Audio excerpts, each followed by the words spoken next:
Efésios capítulo 4, versículo 4 em diante. Há um só corpo e um só espírito, como também fostes chamados em uma só esperança da vossa vocação. Agora aqui, ó, no versículo 5. Um só Senhor, uma só fé. Uma só fé. Um só. Um só batismo. Aí a gente já parou aqui numa coisa. Não tem dois batismos. Não existe. Aí ele está falando um só batismo. E ele continua, ó. Um só Deus. Agora olha que interessante. O qual é Pai de todos. Ó, o qual é. Ó, um só Deus e Pai de todos. O qual é sobre todos, por todos e em todos. Essa escritura nós vamos guardar para fazer alusão lá no começo que a gente entrou da ordem. Ela tem tudo a ver com a ordem do batismo. Ela, por incrível que pareça, ela faz parte desse contexto. Por quê, pastor Samuel? Quando Jesus mandou batizar no nome do Pai, repare que ele disse no nome do Pai. E Singular. Pai não é nome. Pai é um título. Isso é verdade. Não precisa, nem precisa discutir. Por exemplo, se chega uma carta aqui agora dizendo essa carta é para o pai que está na mesa, mas qual dos dois pais? Que eu também sou pai. O senhor é pai, eu sou pai. Ficaríamos aqui confusos, a não ser que tivesse um nome ali. Aí sabe. Então assim, pai não é nome, pai é um título. Inclusive o senhor é pai hoje, mas o senhor não era pai. Sim. Porque antes de ser pai, o senhor foi filho. Filho. Aí o senhor vira, depois o senhor vira avô, mas é o mesmo pastor Samuel. Depois você vira tio, depois cunhado, concunhado, muitas qualidades. genro. Então assim, mas mudou o pastor Samuel. Agora se eu falasse assim, ó, eu quero que você batiza, vamos dizer que o Samuel, o pastor Samuel é o pai. Eu quero que batiza no nome do Pai, do Filho e do Espírito Santo, ó. Batiza no nome do Pai, do Filho e do Espírito Santo.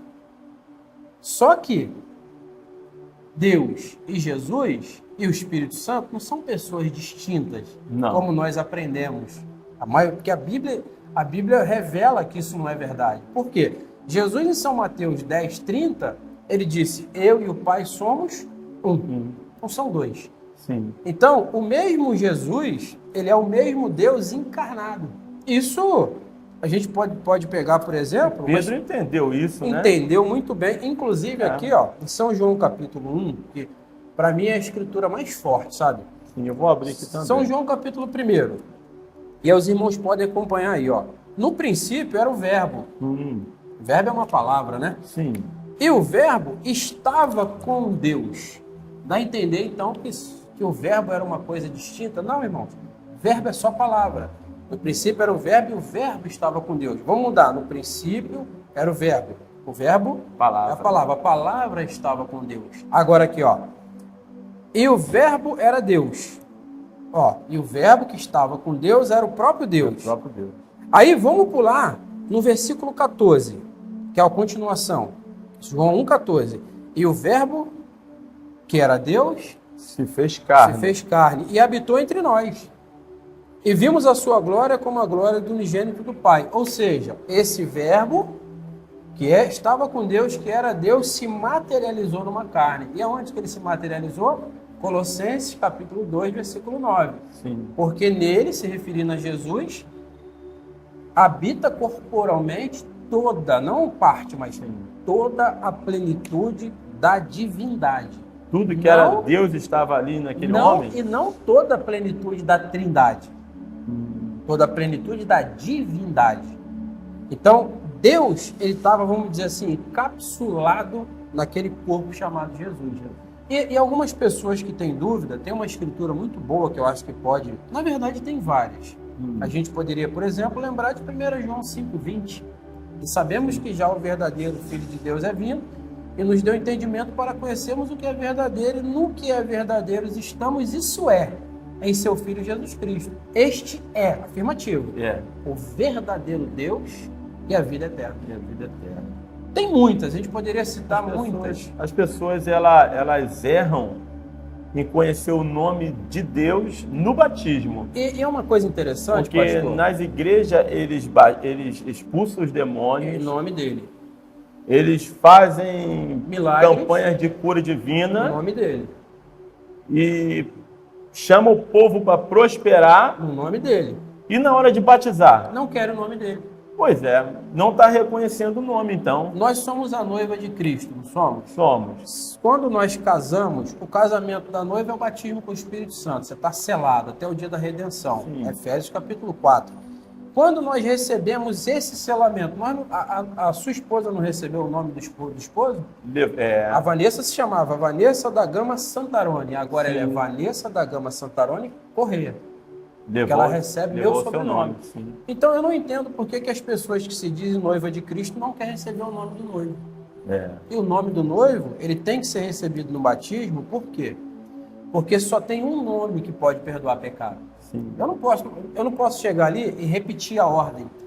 Eu vos batizo no nome do Pai, Filho e Espírito. Eu só repeti a ordem, eu não cumpri. Não batizou. Agora, batizou. agora eu te fazer uma pergunta, que essa é um pouco forte. Sim.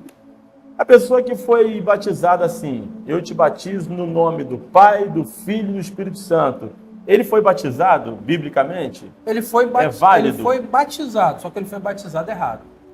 Não vale? Ou vale como batismo? Olha, Porque tem pessoas que falam assim, batismo não salva, não tem problema. Não, batismo salva. Inclusive Pedro, ele fala assim, Pedro, é interessante as pessoas falarem que não salva, porque Jesus disse assim, quem crê e for batizado será salvo. Sim. Então assim, o batismo salva.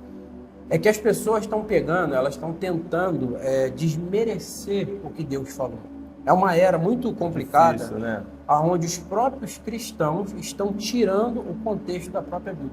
Não é nem mais o povo do mundo, não, porque há muitas pessoas no mundo que respeitam as coisas de Deus, mas é o próprio povo que se diz cristão, que não é diferente de lá das pessoas que mataram Jesus. As próprias pessoas que eram para defender a Bíblia estão pegando, tirando o que a Bíblia fala. Agora, a pergunta do senhor é muito boa, por quê? Digamos que a pessoa morreu sem esse esclarecimento. Deus ele é misericordioso. Aí você fala assim, ela não pode ser salva? Não, irmão, eu não disse que ela não pode ser salva. A pessoa pode ser salva. A partir do momento que vem a revelação, você tem que mudar. Sim. Porque quando vem o esclarecimento, você muda. Muitas coisas nós não fazíamos na obra, nós somos pedreiros, fazíamos errado. A partir do momento que alguém vem e mostra pra gente que a gente está errado, você precisa continuar no erro? Aí eu pergunto, mas e aquilo que você fez? Não valeu? Valeu de experiência, valeu para aprender que estava errado. Então, assim, a partir do momento que vem o esclarecimento, você precisa. Por quê? Deus ele não pune a pessoa até que ela saiba. Sim. A Bíblia fala que Deus ele leva em consideração.